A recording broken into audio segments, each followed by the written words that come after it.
Buenas noches. En representación de Lewis Academy Now y del Grupo de Acción de Thomas Jefferson, egresados de TJ Otilla, les agradezco mucho por reunirse el día de hoy en nuestra serie de oradores. Véanlos en Lewis Academy Now y TJ. Estamos muy encantados de presentarles este programa. Somos conjuntamente, buscamos la equidad en la educación en el condado de Fairfax y más allá.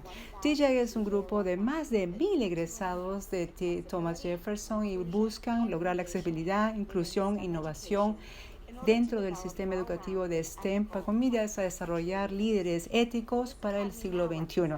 Lewis Academy representa a más de cientos de miembros de la comunidad, padres y estudiantes. Es una organización independiente que busca lograr una academia para política pública, derechos humanos y gobernabilidad dentro del colegio John R. Libre, dentro de esta escuela secundaria. Ofrecerá recursos especializados para desarrollar también entendimiento académico y práctico. No somos afiliados en ningún partido político. Lo que buscamos es que los estudiantes tengan un entendimiento de los procesos de cambio en las distintas formas de gobierno federal, estatal. Pero vamos a conocer al delegado King. El día de hoy esta conversación va a estar disponible en inglés y en español. Para escuchar al intérprete de español, por favor vayan a su menú, al bajito hay un círculo y usted escoja el idioma preferido. Estamos grabando esta entrevista, por cierto. Si sus preguntas no van a ser visibles, sin embargo, usted las pueden enviar. Entonces, si tiene un teléfono, por ejemplo, o algo, un teléfono portátil, por ejemplo, vamos a tener un juego de Kahoot que lo vamos a explicar después.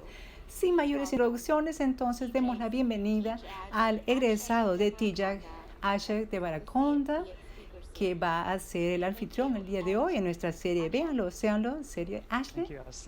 Muchísimas gracias por la introducción. Muchísimas a Norma Magles por hacer la interpretación en español. Delegado Kim, bienvenido a nuestra serie de oradores. Véanlo, séanlo.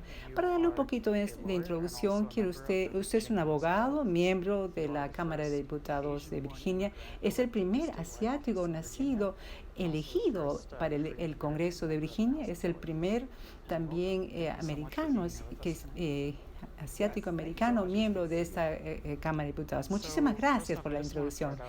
Primero quiero preguntar cómo está usted, su familia, y cómo se siente por lo que está pasando recientemente. ¿Cómo está su familia? ¿Cómo se siente?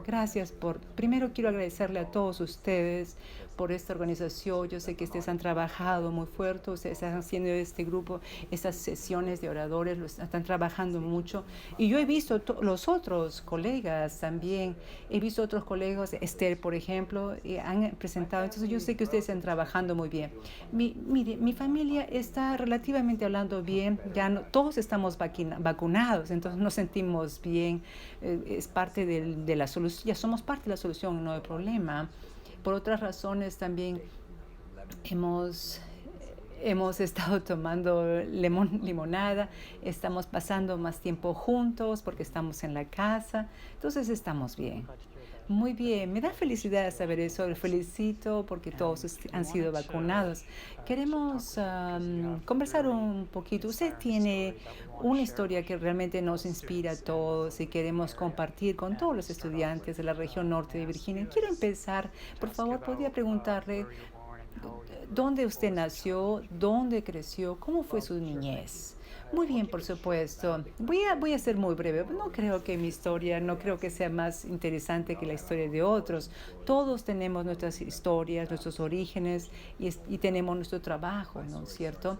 Mi historia en 1966 empieza en Seúl, en Corea. Somos una sociedad que teníamos una guerra, ¿no es cierto?, divididos. Estaba una situación muy difícil cuando yo estaba en ese momento. Era la capital en ese momento, pero estaba devastada por la guerra. Mi madre, que sobrevivió la guerra, y de hecho sobrevivió la ocupación imperialista japonesa y también ella perdió a sus padres, por ejemplo, antes yo soy el tercero de los hijos de mi madre. Mi padre cuando nació estaba fuera del país, era parte del ejército coreano y él estaba en Vietnam. Cuando volvió después, cuando ya se retiró y para empezar una familia y decidió intentar algo nuevo. Entonces en 1970 volvimos a Vietnam, cambiar nuestra historia migratoria. Cuando uno se presenta al ejército, por ejemplo, por el lado del combatiente, mi padre era uno de los primeros que no tenía un arma de fuego. Él era en realidad un misionario, un ministro religioso, no llevaba una arma, sino un libro religioso. Estuvimos un tiempo en Vietnam, estudiamos la cultura, el idioma de Vietnam. Entonces, cuando hubo un cese de fuego, cuando las Coreas restablecieron relaciones, el gobierno coreano le pidió por favor que vuelva a Vietnam para crear una especie de cadena o red o net con todos los coreanos que vivían en ese momento. Tenía 4 años, un inicio un poco difícil como fue mi vida. Cuando tenía 9 años, por ejemplo, me acuerdo como si hubiese pasado hace 2 días. Realmente ya han pasado tantos años. A finales de abril, alrededor de esta época, en 1975, el Vietnam cayó, como usted sabe, bajo el gobierno comunista. Saigón cayó al Partido Comunista. Mi madre me cuenta que nosotros fuimos los últimos en el último vuelo comercial para dejar el país. Mi padre no fue tan afortunado. Se quedó porque había una congregación en la iglesia y pensó que conocía a algunas personas. Lo que pasó no estuvo bien. En realidad el Partido Comunista lo arrestó y lo puso como un año, lo puso en un campo de forzoso trabajo y luego liberaron eventualmente como parte de una negociación. Pero por ese año, cuando yo tenía 9 hasta 10 años, cuando volví a Corea, donde yo nací, fue muy difícil para nosotros porque no sabíamos si nuestro padre iba a sobrevivir, no sabíamos, no recibíamos noticias, no sabíamos. Finalmente nos reunimos y eso nos permitió irnos a Australia y de ahí a Estados Unidos. Entonces, mi niñez y lo que yo soy ahora es el producto de gobernabilidad y de personas que tenían que involucrarse en cambios en la sociedad, como nosotros, por ejemplo, y desafortunadamente, fuimos víctimas por decisiones por otros. Muchísimas gracias por compartir. Ha sido realmente un alivio para ustedes ver que su padre sobrevivió ese año, ¿no es cierto? Un gran alivio. Sí, fue interesante. Por otro lado, creo que gané 2 cosas muy importantes en mi niñez por esa experiencia. Por una razón, siempre me ha inspirado, me ha dado fortaleza. La primera cosa que aprendí, la familia es y tan importante para todos, la familia biológica, ¿no es cierto? Pueden estar ahí o pueden no estar. Hay muchas cosas que pasan, muchas cosas que las familias por razones distintas, el padre o la madre o los parientes por pobreza u otras razones se van o van a casas adoptivas. Para mí la idea de familia simplemente no se limita a biología. Lo que significa es lo que uno construye, cómo uno se acepta a las personas y cómo se reúnen todos y se comunican. Yo tengo una definición de familia muy amplia. Yo entiendo que otros amigos, etcétera, también los considero como miembros de mi familia. La otra cosa que aprendí, en la verdad, uno no puede determinar lo que va a pasar en el futuro, ¿no? Nosotros no tenemos la posibilidad de controlar lo que nos va a pasar. No importa todo eso, cualquier cosa que nos puede pasar, hay determinadas cosas que uno aprende, motivaciones, determinación, que a uno lo puede ayudar para salir de la crisis, para poder construir un carácter, un temperamento para poder salir adelante cuando uno se presenta ante una adversidad.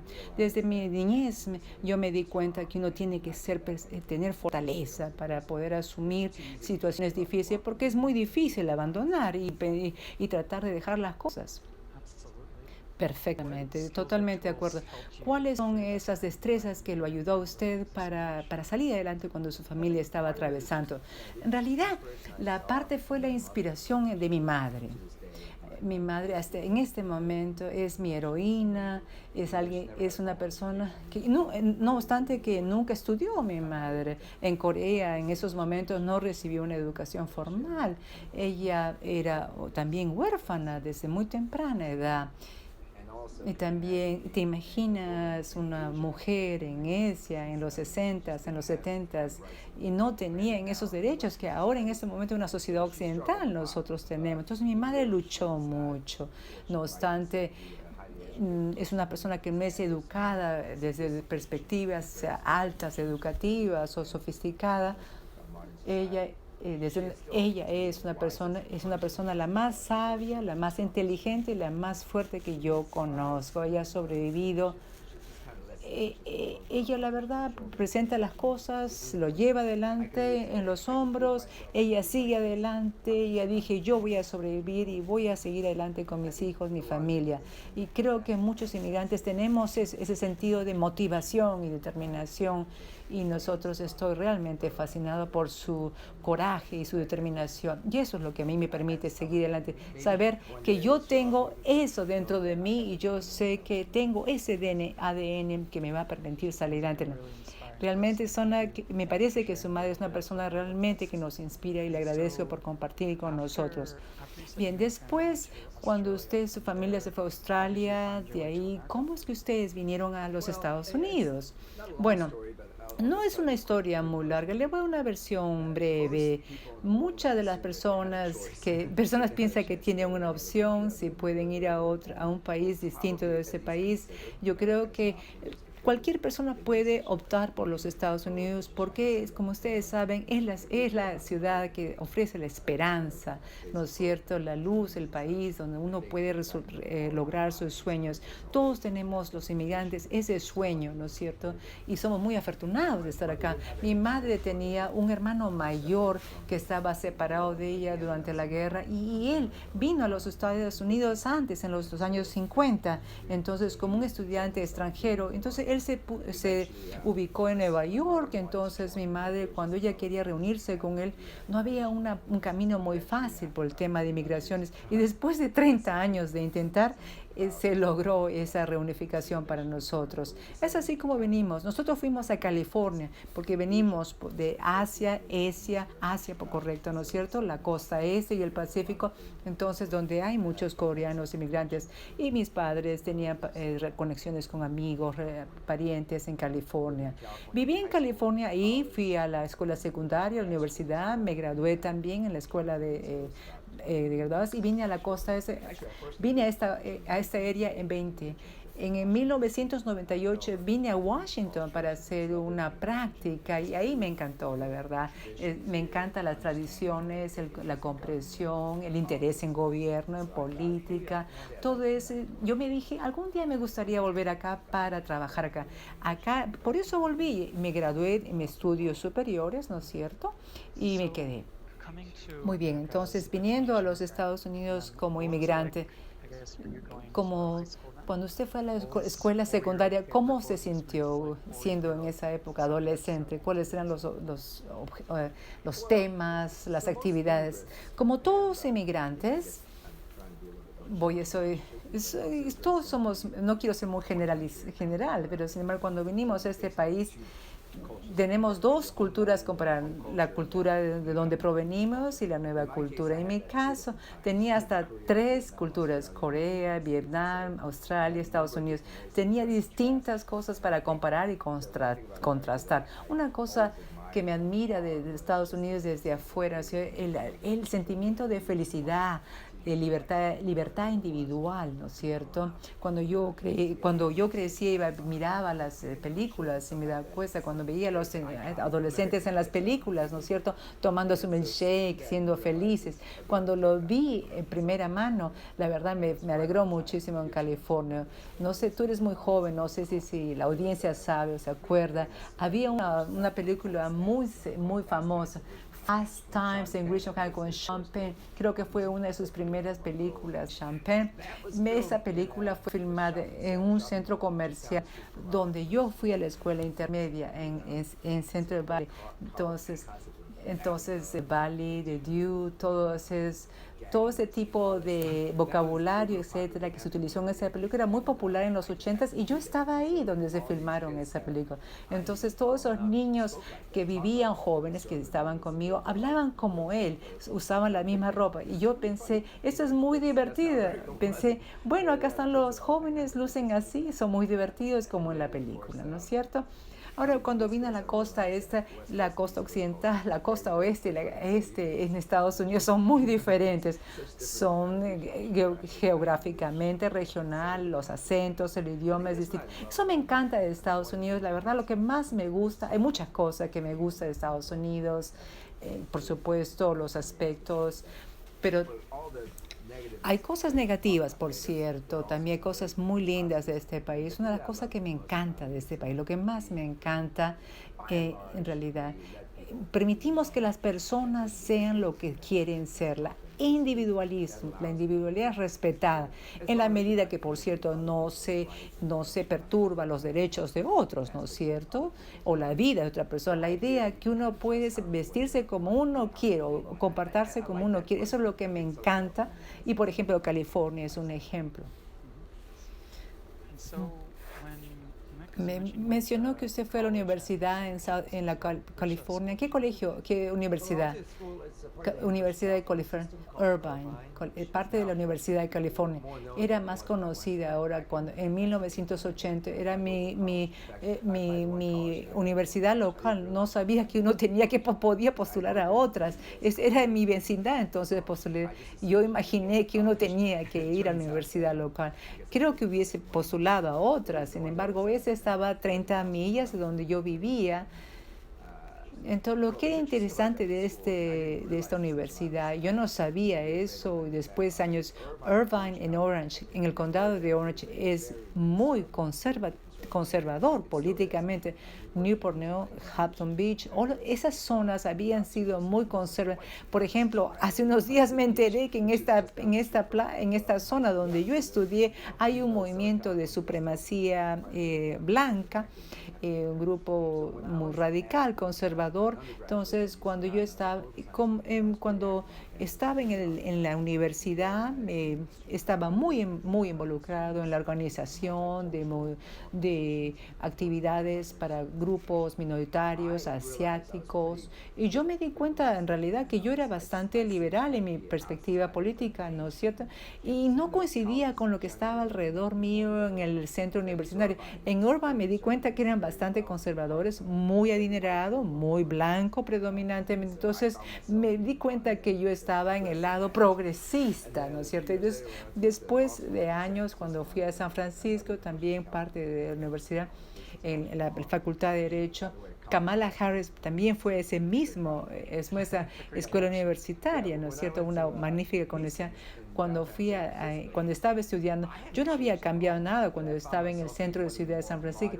En realidad me di cuenta que yo era el más conservador en esa zona, porque en esa parte de la parte norte de California, en esa zona es más progresista, ¿no es cierto? Entonces, yo en esa zona me di cuenta que yo era quizás un poquito conservador. Y eventualmente cuando vine a Virginia por mi trabajo, ya tengo más de 20 años aquí en Virginia, y yo creo que estoy ahora en la mitad, en el medio, ¿no es cierto?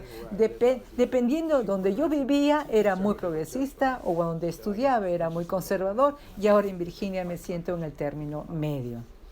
Perfecto, entonces me da la impresión su educación lo ha transformado mucho y le ha permitido identificar sus propios valores, identificar cómo ser como persona. Usted también presentó sus experiencias, tuvo una práctica cuando estaba en sus estudios en la universitaria. UCDC, la Universidad de California, tenía una práctica en Washington. Entonces, quiero comentarles, por favor, sobre sus prácticas. Entonces, para los estudios universitarios, seleccionó estudiantes para que vayan a Washington a hacer una práctica. Es durante el verano, yo lo hice durante la primavera, ¿no es cierto? Venimos acá, buscamos una práctica en cualquier organización, en campañas, y vivían con ellos ¿no es cierto? No era pagado, ¿no es cierto? En ese momento arrendaban un lugar para vivir y asistían a estas prácticas. Esa fue la primera vez que yo conocí Washington, D.C., la experiencia en políticas. También asistía a clases y en 1980, por cierto, me familiaricé con el proceso político de postulación, por cierto, ¿no? Entonces conocí a Michael Dukakis en 1980, en la campaña en Atlanta, por ejemplo. Esas experiencias, ¿no es cierto? Uno le abre la perspectiva para dejar de lado, para no solo ver la parte académica, sino uno tiene que ver la parte práctica. Por ejemplo, en el campus universitario era muy involucrado en las campañas políticas, en los movimientos con organizaciones cívicas de la población. Cuando vine a Washington, cuando uno trabaja en Congreso, por ejemplo, es algo totalmente, es un calibre distinto de cosas, ¿no? Después de varios meses de estar acá como practicante, luego la Convención Democrática me contrataron para que trabaje en este proceso. Y yo concluí dos cosas de esa experiencia. La primera conclusión, Washington, D.C. es en realidad el lugar que tiene más influencia en los Estados Unidos, no solo en los Estados Unidos y en el mundo, con miras a formular políticas, cambiar la vida de gentes.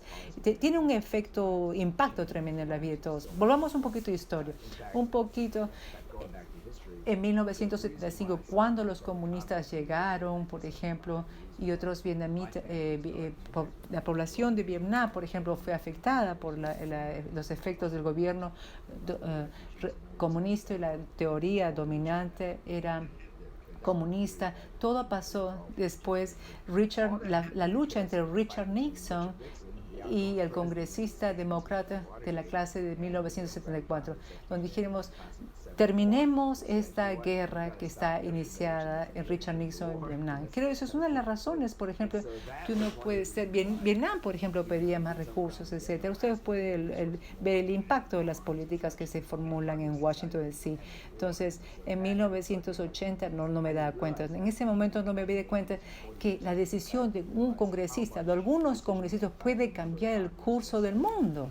Entonces, por eso ahora, por ejemplo, vemos al presidente Biden, está tomando decisiones con respecto al Medio Oriente, y Afganistán, por ejemplo, se está retirando, ¿no es cierto?, el ejército. Entonces, son decisiones que tienen impacto. En esas decisiones que se toman en esos edificios, tiene impacto realmente más allá de ese edificio. Yo aprendí así.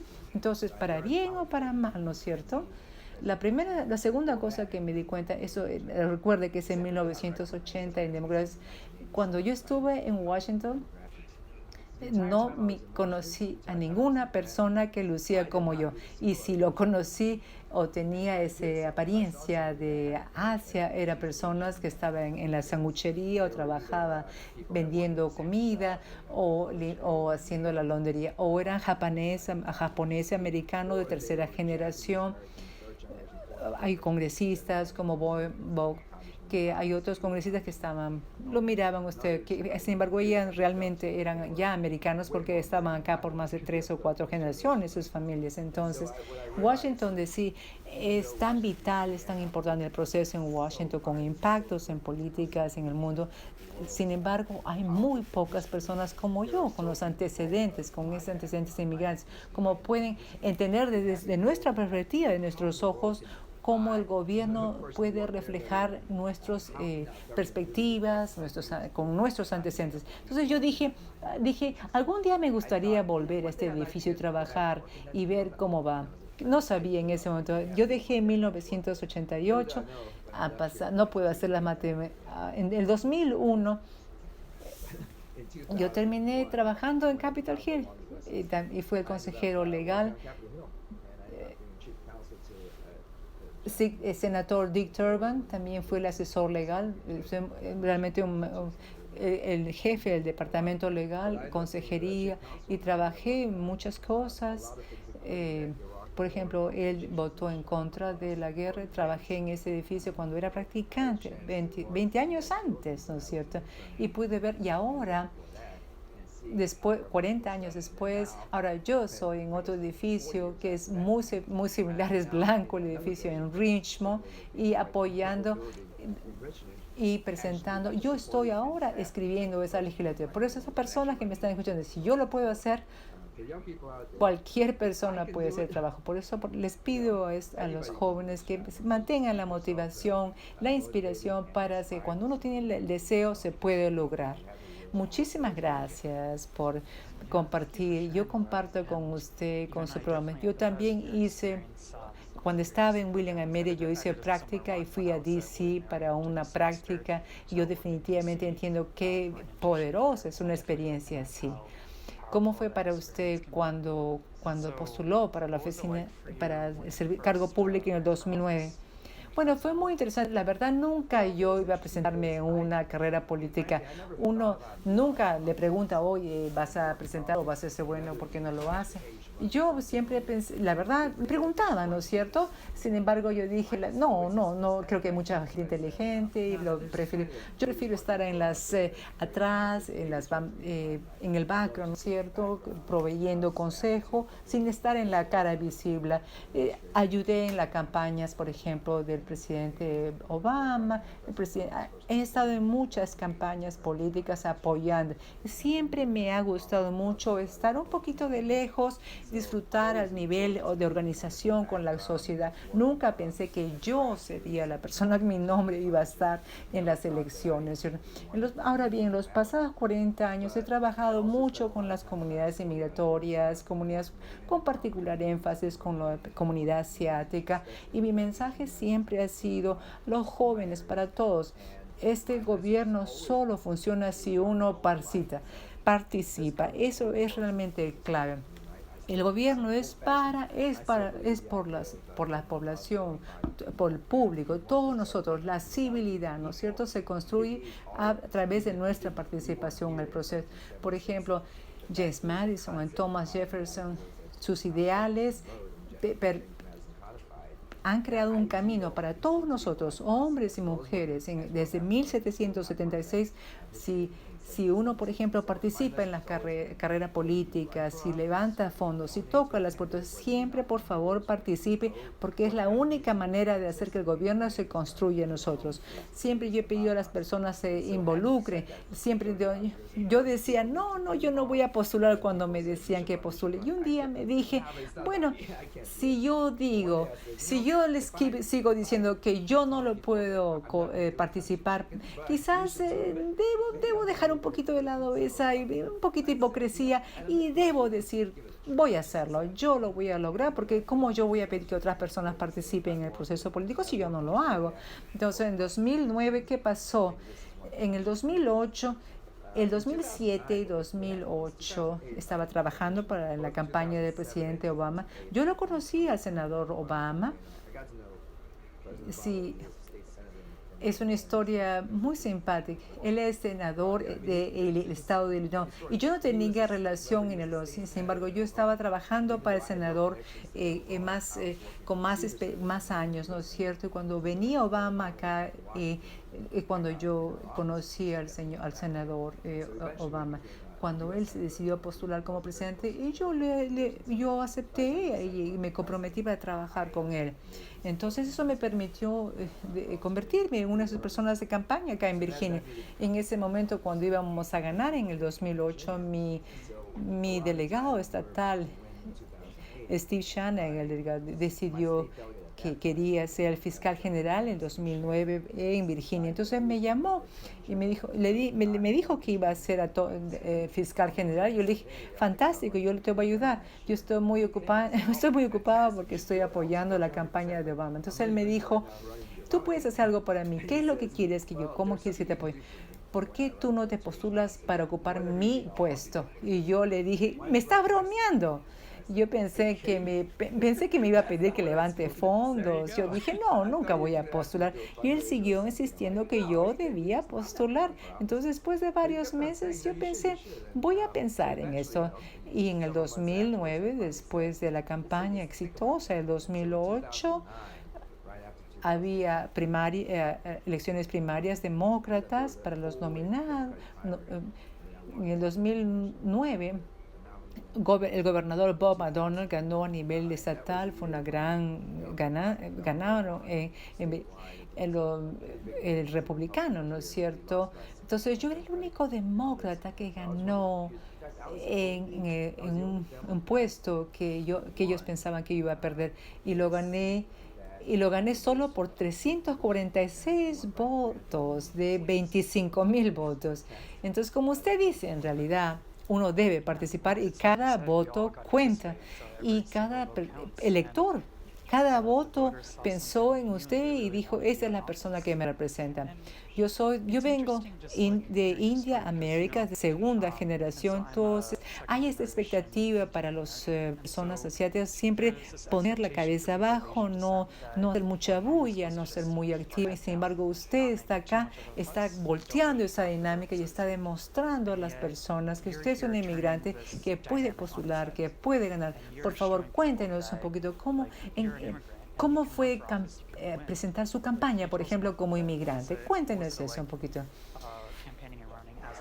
No solo de la comunidad asiática, recibí consejos de muchas personas, incluyendo una señora. Es muy pena que pero he escuchado muchas veces que puede sonar como una generalización. En realidad, hay muchas mujeres cuando se les pregunta para que participen en política. Por ejemplo, una mujer blanca, para una mujer blanca pueda postular, es más difícil como puede ser para un hombre de color, ¿no es cierto?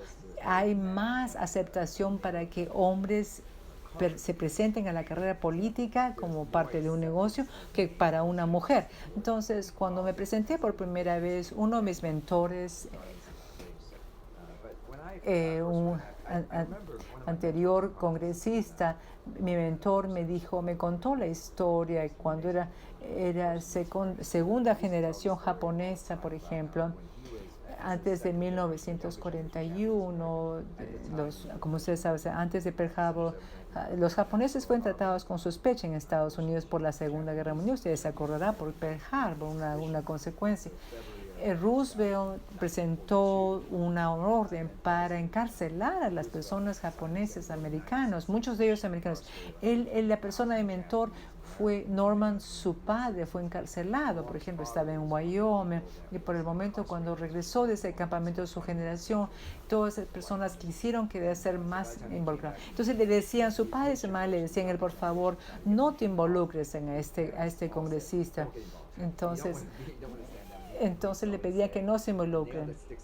Sin embargo, otros decían, si nosotros hemos pasado por una violación tan terrible de nuestros derechos humanos, entonces 20,000 personas fueron puestas en prisión por una injusticia. ¿Cómo vamos a permitir esto? Necesitamos luchar en contra de esa injusticia, ¿no es cierto? Y por eso permitió que muchos japoneses americanos presentaron al Congreso y cambiaron la legislación. Y esa ha sido una gran motivación para mí. Uno tiene que levantar su voz.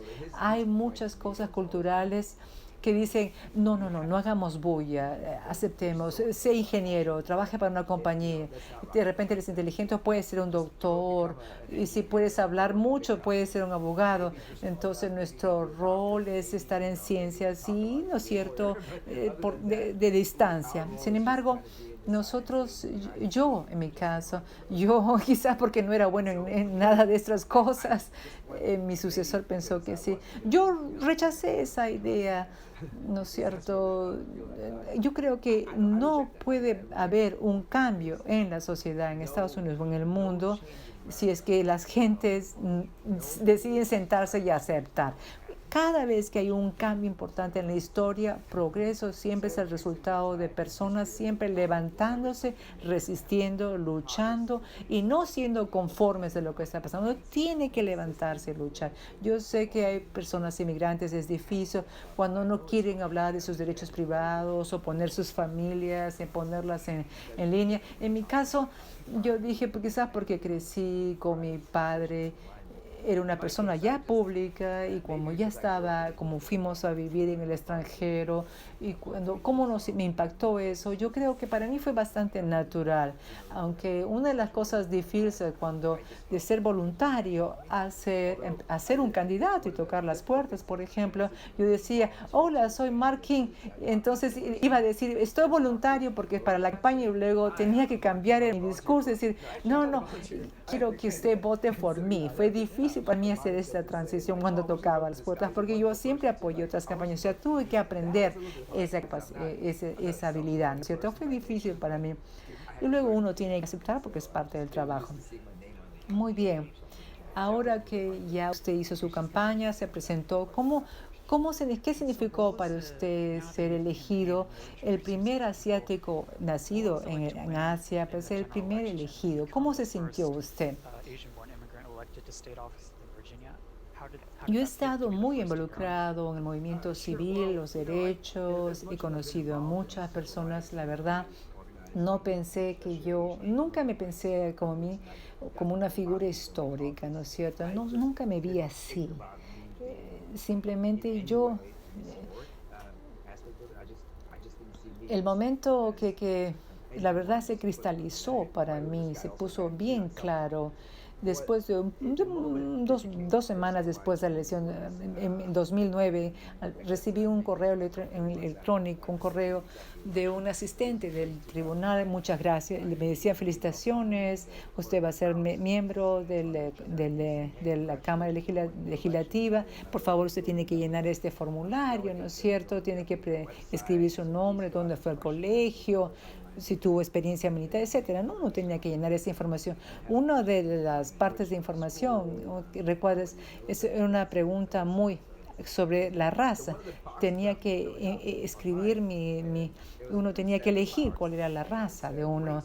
Y yo hice un clic y tenía que ser o blanco o negro. Y volví a hacer clic para ver si podía insertar y encontrar la respuesta correcta para mí.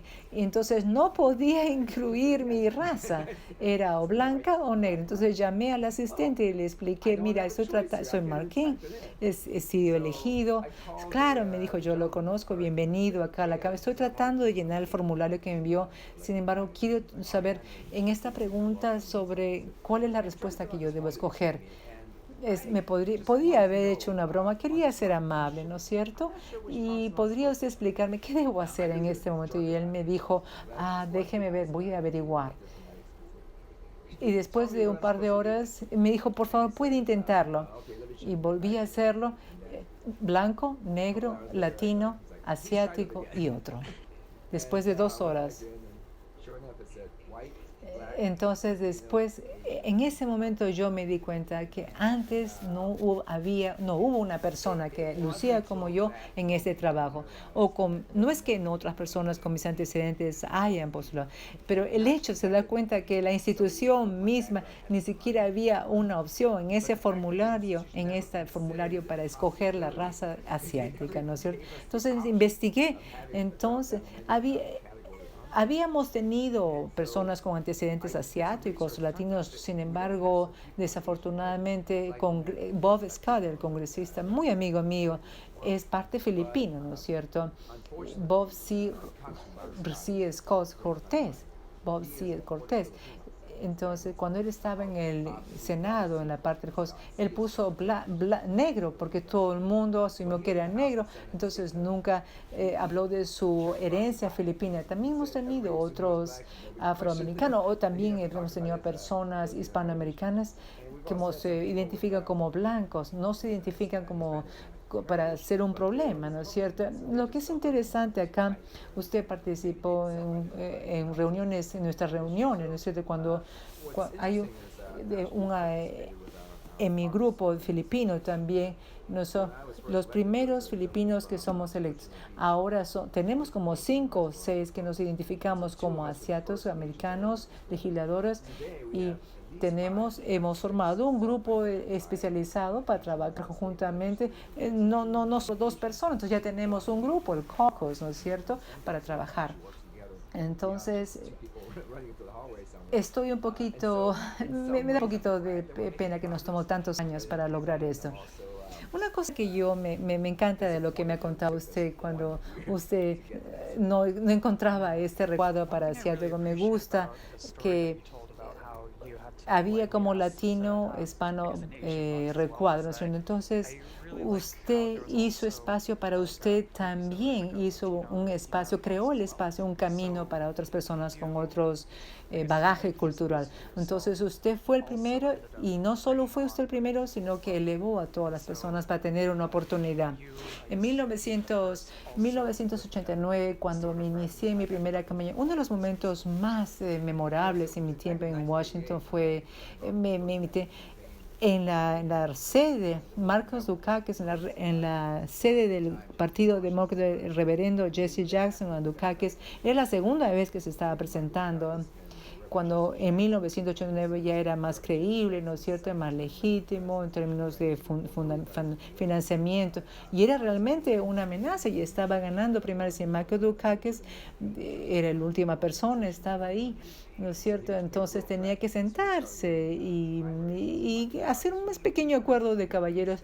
Usted va a ganar, no va a ganar, ¿cómo podemos ayudarlos? Y si yo gano, ¿cómo podemos ayudar? Entonces ayudó a la sede del Partido Demócrata para que el secretario Brown era el consejero general, y mi oficina de practicante era por ahí. Entonces yo me acuerdo cómo reunió. Jesse Jackson solía decir en ese momento y de ahí en adelante que en los Estados Unidos, cuando hay un obstáculo se cae para un grupo, las puertas se abren para todos. Entonces su idea formó este concepto, un concepto de desafío del arcoíris, la coalición de coalición.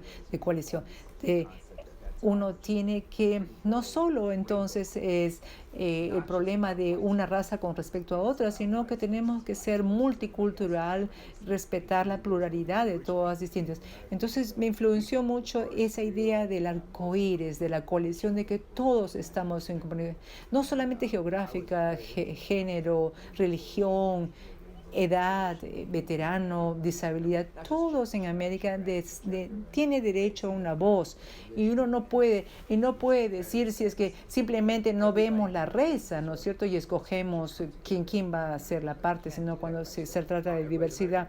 Entonces yo creo, la verdad, firmemente en eso.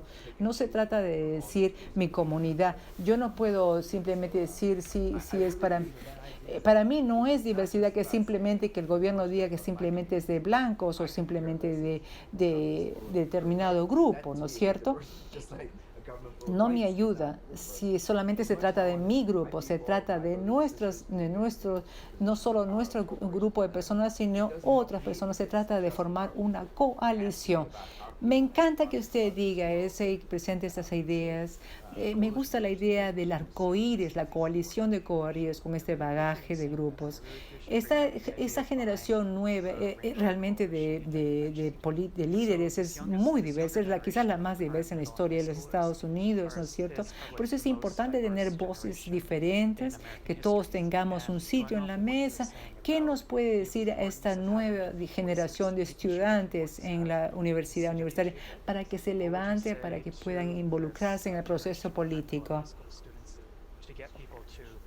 Se ha dicho mucho de esta generación porque se ha dicho que es una de las generaciones más activas, que tienen una meta importante. Yo creo que eso es correcto. Sin embargo, no dejemos de lado que las personas jóvenes vienen cambiando este país. Los jóvenes siempre, John Lewis, el señor solo tenía 23 años cuando presentó este discurso en el Mall en 1963, en el mes de abril. Y él estaba en la escuela secundaria cuando habló y dijo que quería ayudar en la causa. Se acuerda de Martin Luther King. John Lewis promovió este movimiento, ¿no es cierto?, de movimiento respecto a los derechos civiles. Fueron personas jóvenes, ¿no es cierto? Entonces, ese es solo un ejemplo. Por ejemplo, podemos ir a otras generaciones a través de la historia. Desde el inicio de nuestro tiempo, siempre ha sido gente jóvenes tratando de ser lo mejor para llevar adelante a las personas más adultas a un cambio. Y quizás es la naturaleza, cuando uno envejece un poquito más, se vuelve más conservador o trata de proteger el status quo, no quiere arriesgar nada. Quizás eso pasa con la edad o puede guardar un poco de dinero. En la medida general, yo creo que cuando uno se queda un poco más en años, uno se pone un poquito más conservador, ¿no es cierto? Entonces, uno quiere que el resto de su vida sea significativo. Y yo creo que es natural, entonces. Y estaba hablando de la escuela de Lewis. Yo estuve en este colegio la semana pasada y tengo en este colegio, John Lewis High School, la dedicación, una ceremonia de dedicación en nombre de John Lewis. Había gente maravillosa, joven en este campus que dieron un discurso con referencia a este líder de los derechos civiles. Los estudiantes actuales también, los que han egresado, hablaron. ¿No es cierto? John Kane estaba ahí, otros senadores. Realmente ninguno de ellos fueron tan impresionantes como los jóvenes, ¿no es cierto? Solamente puedo recordar a estos jóvenes, las voces que se presentaron, como este cambio de nombres de un general general de la guerra civil de Estados Unidos, un general que apoyó la esclavitud, y pasarlo al nombre de un líder del movimiento civil de derechos civiles, realmente es impresionante. John Lewis, ¿no? Inspira que esos jóvenes sepan la importancia y entiendo que el futuro es realmente brillante. Y yo creo, el evento que yo estaba la semana pasada fue el 23 de abril. No sé si saben la significancia, ¿qué significa el 23 de abril? Es el día de Barbara Jones. ¿Y por qué? Como Barbara Jones llevó adelante las protestas estudiantiles en contra de la resistencia en el año 1951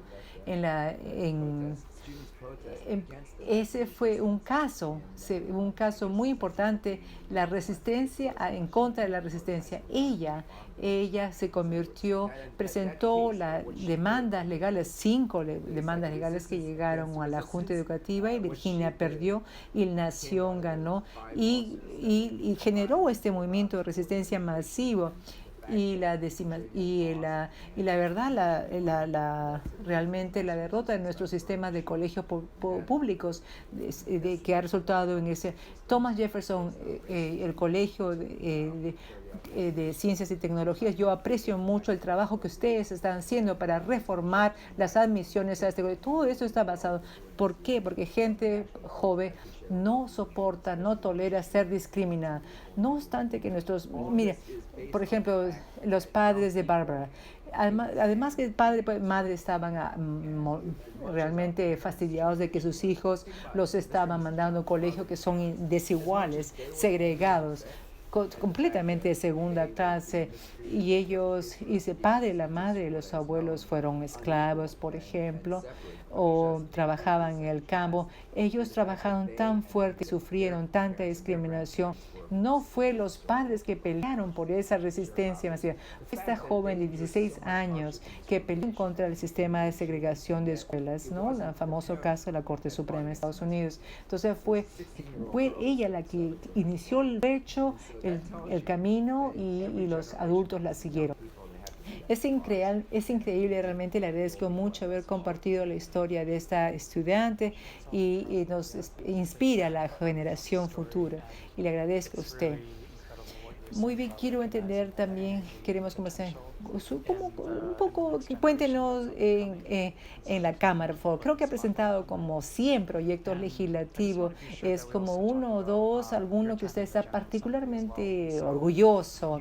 Bueno, no sé cuánto tiempo vamos a hablar. Yo voy a postular, entonces no sé si voy a ser reelegido, ¿no? Entonces, supongamos que me eligen otra vez. No sé qué es es lo que voy a trabajar. Entonces, en los pasados 12 años que he trabajado en la Cámara de Diputados, hay un proyecto legislativo que sí estoy muy orgullosa personalmente y considero que el Estado de Estados de Virginia lo va a ver como algo. Es para una propuesta legislativa que pasó para la justicia en el medio ambiente en Virginia. Y ahora lo hemos hecho más robusto, con presupuesto. Pasó la Cámara de Diputados, sin embargo, no fue aprobada por el Senado. Lamentablemente, no sé por qué, no entendieron la importancia de la justicia, del medio ambiente, ¿no es cierto? Estoy orgulloso de este proyecto legislativo. Yo solía trabajar, mi práctica como abogado era en derecho de protección del medio ambiente y me presenté en muchos casos relacionados a la protección del medio ambiente. Por ejemplo, la protección de derechos de pesca, preservación o especies o animales que podrían ser extinguidos. Todo ese tipo de casos. Por ejemplo, yo presenté el cambio climático, por ejemplo, es un tema que siempre yo traté. Entonces, ahora estoy hablando, ahora mire dónde estamos. Estoy hablando a los jóvenes. Hay un movimiento, por ejemplo, que se conoce Greta Thunberg, hay un movimiento legislativo para proteger el medio ambiente y entonces tenemos todos estos elementos de jóvenes que están impulsando. La justicia del medio ambiente es un tema intersección de temas de justicia y de protección del medio ambiente y también con justicia racial, y todos estos temas se combinan. Entonces, ya hay corporaciones y compañías que solo se dedican a conseguir fondos y no se ocupan de la población. En esos casos, donde por ejemplo, hay poca resistencia, sucede en esos casos en las comunidades que son pobres, que son gentes de color. Entonces, la justicia del medio ambiente es un tema que es mucho más relevante para proteger esas poblaciones que son pobres y de poblaciones de color. Entonces, era para el estado de Virginia y estoy muy orgullosa de esa propuesta legislativa. Realmente me encanta esa alianza interdisciplinaria que usted está planteando, ¿no es cierto? Y también veo que usted está pensando en el legado para los subsecuentes, en las generaciones que vienen, ¿no es cierto? Con la protección del medio ambiente. Entonces, usted ha sido un líder en la política en Virginia. ¿Qué significa para usted ser como especie de un modelo? Usted no tenía, por ejemplo, cuando vino a hacer su práctica, decía, ahora usted ha cambiado, usted ahora es un modelo para muchas personas. La verdad, nunca me he visto como un modelo o una persona que puede ser como, no sé. Entonces, un líder que no tiene personas que lo siguen es como una persona que va a caminar. Siempre me he pensado que soy una persona que estoy tratando de hacer el cambio. Estoy feliz de que gente pueda seguirme como un líder. Sin embargo, lo que yo pueda hacer para abrir las puertas para otras personas, eso será fantástico. Yo no estoy en realidad haciendo eso. Lo que yo quiero simplemente es crear cambio. Y sería fantástico que más otras personas puedan hacer. Le voy a contar una historia rapidita. Hago mucho trabajo con distintas organizaciones. En una conferencia que yo estaba en un panel con un caballero de afroamericano en la música, en la industria de la música, y hace mucha mentoría de jóvenes afroamericanos y trabaja en los negocios. Entonces, él compartió estas anécdotas muy importantes. Y si uno es afroamericano, un hombre joven, ¿no es cierto? Y está viendo la televisión, es la noche, está viendo televisión con la familia y todos quieren ver un partido de fútbol americano y está viendo el partido. Y la cámara de pronto enfoca al campo y ve a los hombres jugando muy fuerte, ¿no es cierto? Es un deporte muy rudo. Uno se puede dar cuenta que el hombre más rudo, los hombres afroamericanos, son los que caminan, son los que toman la parte más fuerte, tiene que empujar, tiene el trabajo más fuerte. Pero cuando enfocan al quarterback, la persona que delibera los pases, el que comanda eso, suele ser un hombre blanco. Entonces, cuando se hace un punto, el touch, y cuando uno va al dueño del equipo, y siempre el dueño del equipo sucede, pues siempre usualmente es blanco, ¿no es cierto? O las compañías que apoyan el equipo siempre son blancos. Entonces, cuando la cámara enfoca al lado del equipo, por ejemplo, donde está el entrenador, y la mayoría de los entrenadores también son blancos. Entonces, si un hombre joven, afroamericano, ya está viendo el partido y le están pidiendo, y en el colegio le dice, tienes que estudiar y vas a lograr tus notas, y cuando él está viendo el partido como un partido de fútbol americano, si lo único que mira que la gente afroamericana simplemente son las personas que están haciendo el trabajo más rudo, y las personas que están utilizando el cerebro, o los dueños o propietarios o los entrenadores no lucen como él, entonces él no entiende distintamente que es donde él pertenece, ¿no es cierto? Entonces el mensaje fue, y uno tiene que verlo para hacerlo. Sí es bien hacerlo, verlo para hacerlo. Esa es la forma más simple de explicar cómo ser una persona que uno puede imitar y seguir. Cuando yo estaba en DC, en Washington, en 1980, cuando me encantaba, por ejemplo, Ted Kennedy o John Kerry, o las personas que a mí me encantan, no había una sola persona que lucía como yo, excepto por la persona que trabajaba en la lavandería o en la sanguchería o el que estaba manejando un taxi. Entonces, cuando yo podía ser. Por eso yo pensé que yo quizás debería tener un rol un poquito más discreto atrás, ¿no es cierto? En vez de aspirar a tener un trabajo importante, ¿no? Entonces, si yo puedo dar el mensaje que yo estoy acá como parte de la Cámara Legislativa, y puedo yo presentarme a un grupo de personas, hombres blancos, cuando me piden que yo pueda estar cerca de hombres y mujeres blancas, no se trata si estoy haciendo o no un buen trabajo o estoy haciendo alguna diferencia, es simplemente que yo estoy en ese medio ambiente y las personas pueden ver, mira, ese tipo que luce asiático, no sé qué es lo que hace, al menos sé que si yo soy un joven asiático, yo tengo esta idea de que hay una posibilidad, yo puedo hacerlo en mi carrera. Si yo puedo lograr eso, lo hemos visto en la entrega de los Óscares, por ejemplo, siempre se decía que la persona asiática siempre hace el kung fu, es la persona mal, o una mujer asiática que es una prostituta, por ejemplo, una política de guerra. En este caso, si vemos una mujer asiática que está hablando con mucho poder sobre su trabajo asiático, por ejemplo, esta mujer asiática hablando, por ejemplo, cuando ellos tenían trabajando en el campo, eso inspira, eso es más que un estereotipo.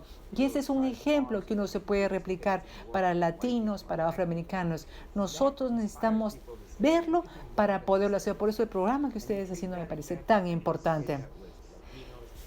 Realmente su respuesta es increíble y las conexiones que ha hecho son, y con el nombre de nuestra serie de oradores, ¿no? Verlo para hacerlo, sí, es bien. Y yo creo que hay mucha gente que cuando lo van a ver va a inspirar en ese caso, ¿no es cierto? Por usted mismo, usted está inspirando a estas generaciones en su posición, nos inspira a muchas personas para proceder adelante y para hacer cosas realmente fantásticas. Quiero ahora hacer algo cambiito, vamos a entrar un poquito a algo más casual, más ligero. Le voy a mencionar varias palabritas, usted le voy a decir, y usted va a mencionar una. El nombre, simplemente la palabra que a usted le gusta más. Vamos a empezar. Rojo, azul, amarillo o azul. Azul. Nadar, correr o manejar bicicleta. Ninguna. Yo soy realmente muy malo atlético. De vez en cuando voy en mi bicicleta. Chocolate, vanilla o fresa. Vanilla. Me gusta vanilla. ¿Qué prefiere? ¿El bus, el aire o el tren? Prefiero el carro. Soy de California, el carro. Entonces, gracias. Ahora tenemos un juego de Kahoot.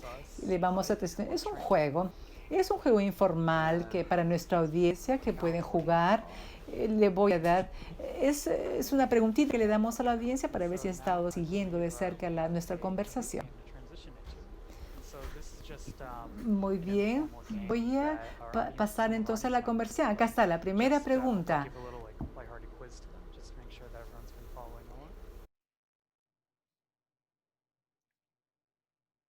And so just want to turn over to the other panel, so we'll start it. Okay, here we go. And so Muy bien, este juego tiene algunas preguntas sobre lo que hemos conversado y las preguntas contestan y las miembros de la audiencia contestan. Entonces vamos a esperar que la audiencia, los jugadores se unan para jugar. right now we're just waiting for players to join.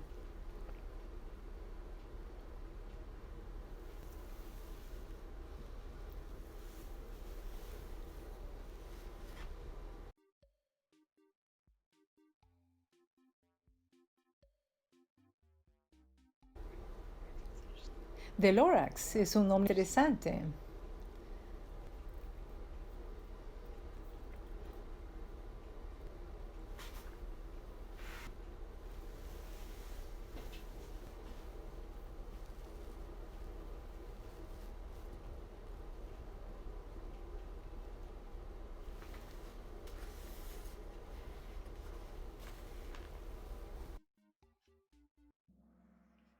Okay, here we go. Muy bien, vamos a empezar. Entonces, So our first nuestra question primera should be, pregunta va a ser, in how many countries did Delegate Kim live before ¿en coming to cuántos the países US? el delegado Kim vivió antes de venir a los Estados Unidos?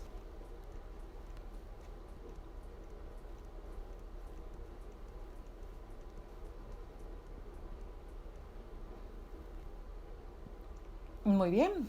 Okay. La, So la about mit- half got this one. la mitad obtuvo la respuesta correcta, la mitad de los participantes. How many laws has Delegate Kim ¿Cuántos authored in the General proyectos Assembly? legislativos el delegado Kim ha sido autor o apoyado en la Asamblea General?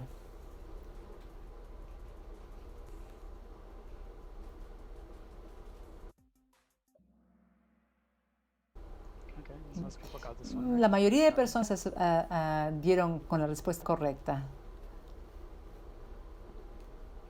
Next up, which University of California campus did Delegate Kim attend for ¿Qué undergraduate? Universidad de California el delegado Kim asistió en sus estudios preuniversitarios?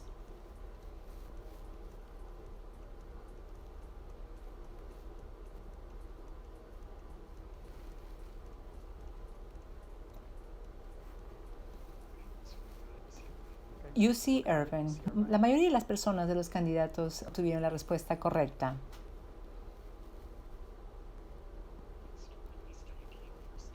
La When siguiente, was Delegate Kim la first siguiente pregunta elected es to the cuándo el General delegado Kim fue elegido por primera vez a la Asamblea General.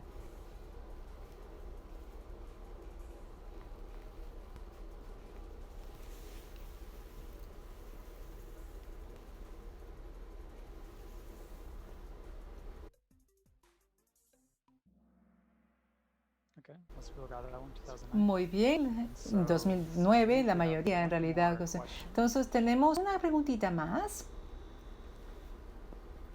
Which Virginia House District does Delegate Kim represent? La última pregunta es, ¿qué distrito de Virginia, en el Congreso de Virginia, el delegado Kim representa?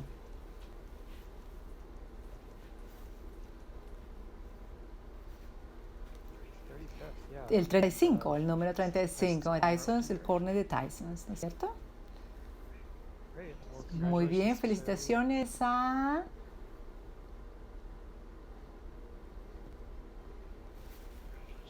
Ash. Congratulations to Ash. Felicitaciones a Ash, ganó el primer lugar.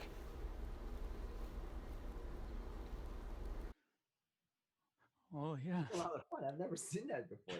That's really fun. Muy bien. And so, we just Nunca he wanted visto to un juego así, fue muy figure out, like, a divertido. way to finish this Muy off. bien, And entonces as we conclude, queríamos let's go back terminar de una forma un poquito más amena esta conversación, quisiera hacerle una última pregunta. ¿Usted tiene intención de presentarse en un cargo político más alto en el futuro? No, porque nunca pensé en principio postular para esta oficina. Hay un par de personas que me preguntan.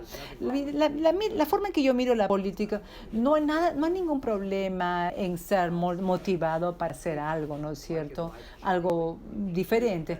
Como en vida en general, cuando uno hace lo mejor en este momento, cuando uno le da en este momento lo mejor, cuando viene una promoción, por ejemplo, cuando uno hace un trabajo terrible en algo, ¿no es cierto? No creo que vaya a ser algo posteriormente, ¿no es cierto? Entonces, yo tengo una oportunidad fantástica y quiero concentrarme, hacerlo bien, y quizás las oportunidades van a venir después, pero sin embargo, si estoy pensando en algo más y no me estoy concentrando en lo mismo, no, la verdad prefiero no pensar en otras cosas y concentrarme en lo que estoy haciendo. Muy bien.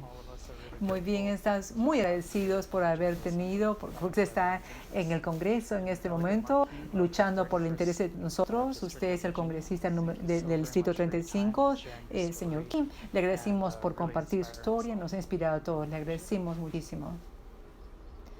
Ha sido un honor para mí, les agradezco por haberme invitado a todos, por organizar a todos los jóvenes que me están escuchando, y por favor continúen con su buen trabajo y por favor permitan vivir en un trabajo, vivir en un mundo que ustedes se han inspirado a construir. Es 35, sí, por supuesto, es Distrito 35, correcto. Bien, Michelle, vamos a pasar darte la palabra.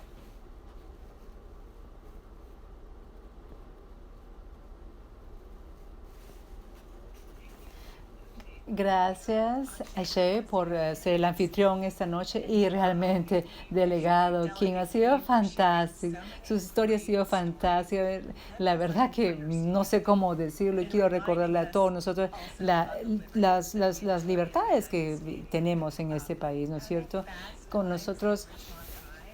Realmente es increíble cómo nos ha constado su experiencia en la escuela secundaria. Es la primera vez que hemos escuchado algo un poquito más serio. Gracias por su perspectiva como sobre la influencia del gobierno y qué importante es el gobierno y cómo hacer, por qué es importante la diversidad en el servicio público, y le encanta. Y lo que usted nos ha dicho, el ver, el hacerlo, ¿no es cierto? El poderlo ver, representarnos a todos nosotros en los Estados Unidos. Voy a recordarles, por favor, vean nuestro social media, Facebook, Twitter, ¿no es cierto?, nuestra página web.